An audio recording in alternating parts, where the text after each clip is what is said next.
हरे भरे खेतों के बीच एक छोटा सा गांव, जहां दो बहनें रहती थीं। राधा बड़ी, समझदार, और सीमा छोटी, नटखट। दोनों अनाथ थीं, बचपन से एक दूसरे का सहारा।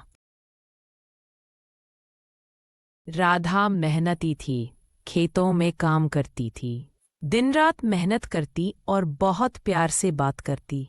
और सीमा सपनों में खोई रहती थी और कहती कि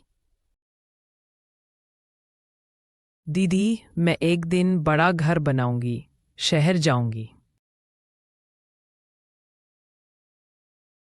सपने अच्छे हैं, पर जड़ हमेशा गांव की मिट्टी में ही रहती है।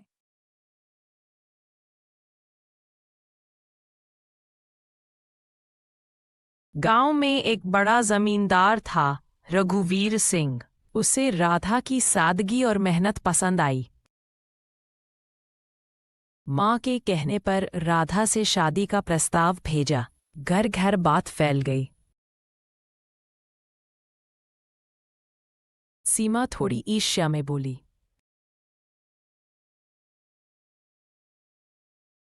दीदी को सब कुछ यूं ही मिल जाता है। सीमा, जो तेरे लिए है, वो तुझसे कोई नहीं ले सकता। शादी के बाद राधा जमींदार के घर चली गई। महल जैसा घर, नौकर चाकर, सब कुछ था। पर सास बहुत कठोर थी। वो हर बात पर ताने देती।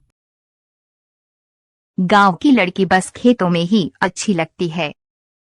राधा चुप रहती, बस माँ की एक बात याद करती, धैर्य ही सबसे बड़ा धन है।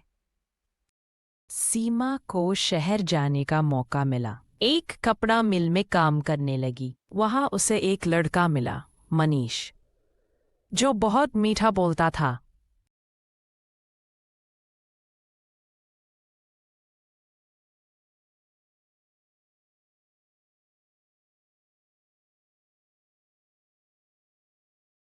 सीमा को लगा किस्मत मुस्कुरा रही है, पर कुछ महीने बाद पता चला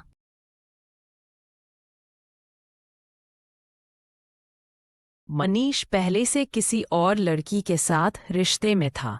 सीमा टूट गई। शहर की चमक दमक मिट्टी बन गई। उधर राधा के घर में संकट आया। जमींदार का व्यापार घाटे में चला गया। लोग पलट गए।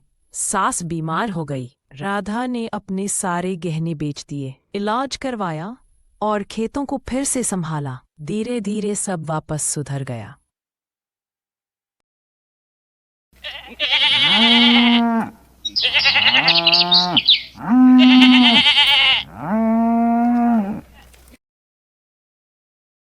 लोग बोले, राधा के हाथ में तो लक्ष्मी बसती है। सीमा टूटी हुई हालत में गांव लौटी।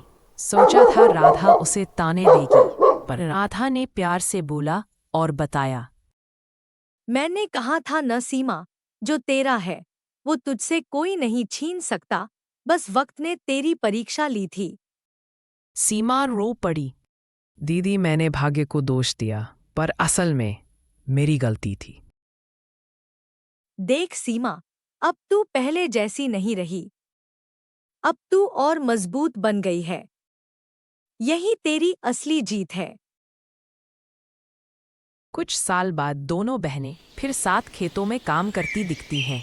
हवा में वही पुरानी मिट्टी की खुशबू थी और दोनों के चेहरों पर सुकून की मुस्कान। सीमा अब पहले से ज्यादा समझदार और शांत हो गई थी। राधा उसे देखकर गर्व से मुस्कुराती। सीमा ने बच्चों को पढ़ाने का काम शुरू किया। कभी कभी किस्मत हमें तोड़ती नहीं, बस सिखाती है।